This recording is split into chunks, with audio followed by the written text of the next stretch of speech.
Hello, my name is Marty Windle and welcome to the SBL Guru podcast. What we're going to do in season 3 is something a bit different. I realize that students never read ACCA articles. They find it dull and boring to do so. So what I'm going to do in season 3 is something a bit different. I'll use AI to produce an audio version of the article. Please let me know in the comments if you find this useful and whether it will help you and make it more likely for you to read the article. Today's article is about professional exam formats. Welcome back to the Deep Dive. Today we're tackling something really essential, but maybe a bit overlooked. How you actually package your professional knowledge. Our mission is to really dig into these very specific, standardized communication formats you see in senior business roles. We're basically deep diving into the framework that says, it's not just what you say, but how you have to say it to, be taken seriously. Yeah, absolutely. And our source material really hammers this home. Brilliant ideas. They can fall completely flat if they're just not delivered in the right container, so to speak. Right.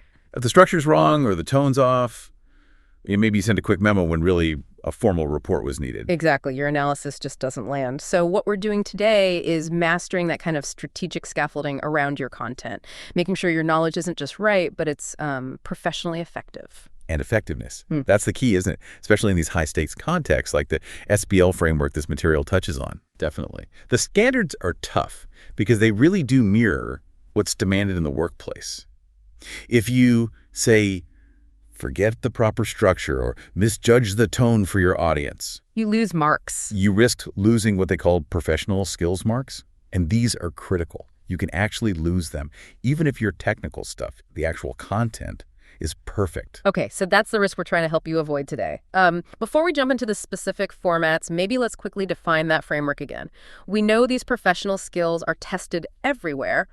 What are the big 5? Sure. Yeah, the structure is non-negotiable because it sort of underpins your ability to show competence in 5 core professional skills: communication, analysis, evaluation, skepticism, and commercial acumen. And communication is right there, number 1. It is, but the formatting really impacts all of them. For instance, if you use a poor format, it actually undermines how you demonstrate, say, evaluation. That makes sense. It's also interesting how much info you, the professional, are kind of expected to absorb before you even start writing. The inputs, the exhibits, they call them. Oh, yeah. They come in every format imaginable, right? Formal reports, interview notes, internal memos, spreadsheets, everything. And sometimes even visual things, like the source mentions heat maps. Heat maps? So like for risk analysis or something? Often, yes. Risk or maybe stakeholder mapping. Just a quick visual way to show intensity or priority. The point is, you've got to be ready to pull critical info from all sorts of sources, technical, financial, even anecdotal, no matter how it looks initially. Okay, got it. Right. Let's unpack the 2 sort of main players, the heavy hitters that really define strategic communication. The formal report versus the concise advisory note.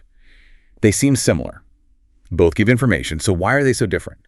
Well, the difference is all about the expected outcome. What's the document for?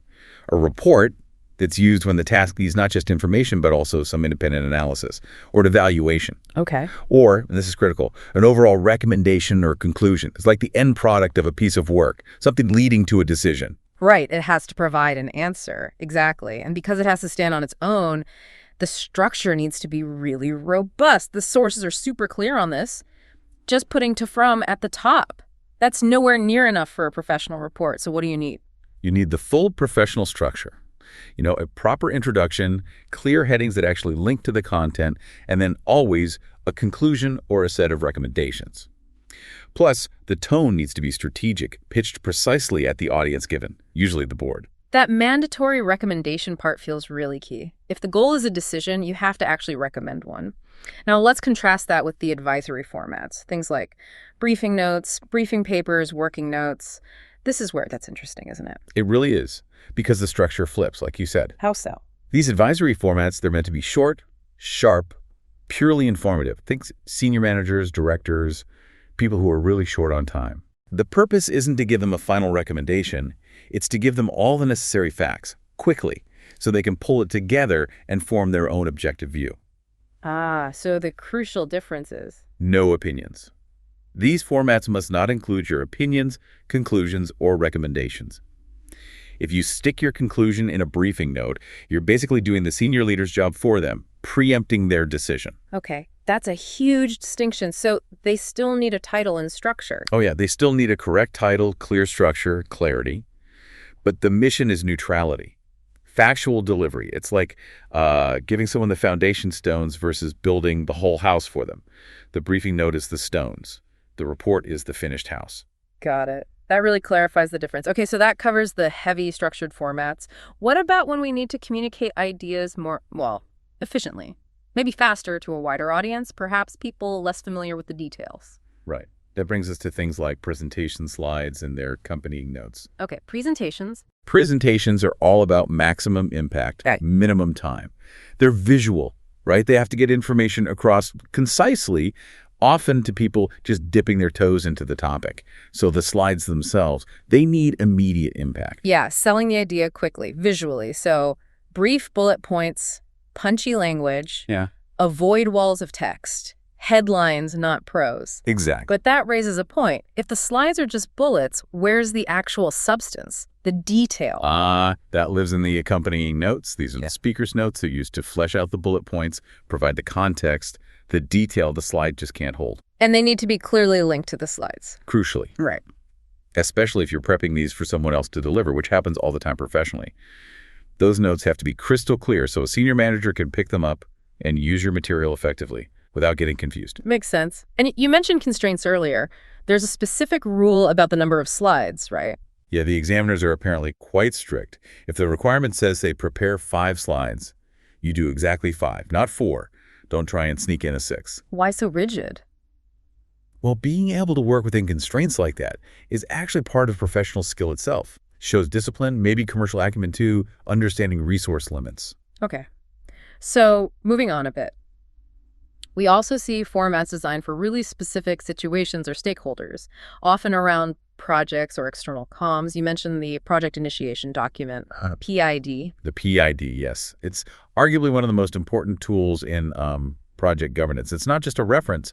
It actually defines the project's foundations. Like what specifically? Things like the scope, the main objectives, the governance, who's in charge, the resources allocated, initial big risks. It's basically the formal agreement between the customer and the project team.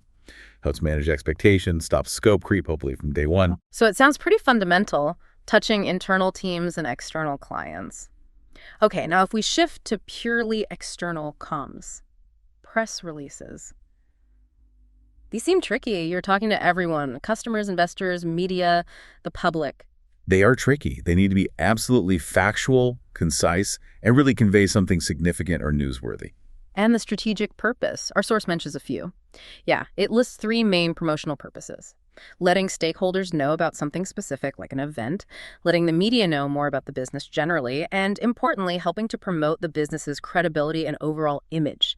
So the language has to be super controlled, professional, unambiguous, because it's going straight into the public domain. Precisely. No room for error or misinterpretation there. Right. But it brings us nicely to the formats maybe we use most day to day. Emails, letters, memos. They often get lumped together. But are there subtle differences we need to watch? There are nuances. A traditional hard copy letter that's usually the most formal, often for external stuff or maybe legally important internal matters. And emails and memos tend to be more internal, faster communication. But, and this is key, when you're writing to senior management, the required style for all 3 is usually pretty similar. Formal, pitched at that strategic level. Okay, so even an email needs to feel professional. The main challenge here seems to be balancing being concise with maintaining that professional tone. The source material is really strong on this. Do not use text speak. No shortened words, no casual abbreviations. Why is that rule so strict? Well, it's strategic, really, not just stylistic. Think about it. At a senior level, any written communication, especially an email chain, could potentially end up as evidence in some dispute or get forwarded to a client or an investor. Oh, okay. So using overly casual language or abbreviation, it just undermines your credibility. It suggests a lack of rigor. Remember, you're writing on behalf of the company. Every word needs to reflect control, precision. So even if it's short, it still needs structure. Absolutely. Always start with the right header. 2, from, date, subject for an email or memo, proper address for a letter. Missing a subject line, getting the salutation wrong. Yeah. That's an easy professionalism point dropped right there. This really ties back perfectly to the whole picture of professional skills marking, doesn't it? We said communication is one of the 5 skills, but you were saying format impacts the others too, like evaluation or skepticism. Yes, the format is essentially the container for the skill. Mm-hmm. Let's take your example. If you're asked to do an evaluation of, say, 2 strategic options, you do brilliant technical work, weighing pros and cons perfectly, Okay. but you write it up in a document that maybe lacks a proper introduction, doesn't have a clear structure, or misses a summary conclusion. Then the marker can't properly assess the evaluation skill. Exactly. Because the communication standard wasn't met, the professional skills mark gets docked. Even with superb technical content, that weak presentation means the marker can't be sure you know how to translate your analysis into something a senior leader can actually use. It's fundamental. It applies across every answer for every requirement. Strong, effective communication is always being assessed. So, bottom line, what does all this mean for our listeners, whether they're prepping for an exam or just sending an urgent note to their boss tomorrow?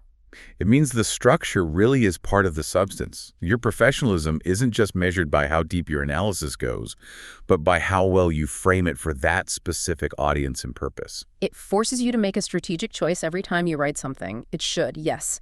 If you were drafting something critical for your CEO right now, would you instinctively know?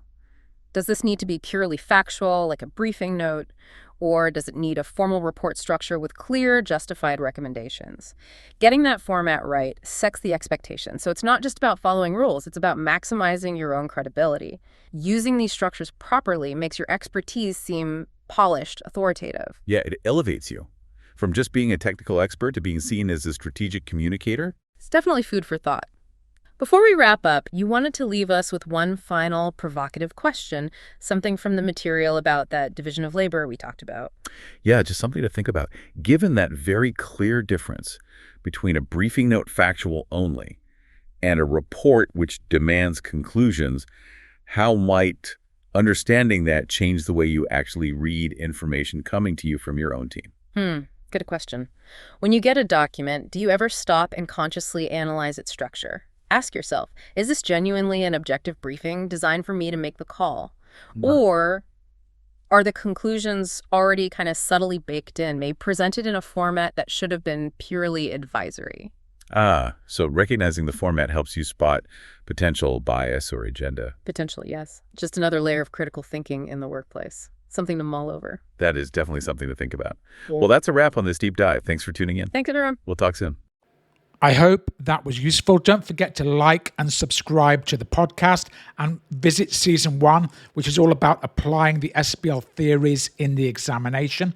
If you need more help with your exam, get in touch with me at www.sblguru.com, and there are all the courses there that I run to help people pass ACCA. Thanks very much for listening, and don't forget to comment and tell me how you found the podcast. Good luck in your exam.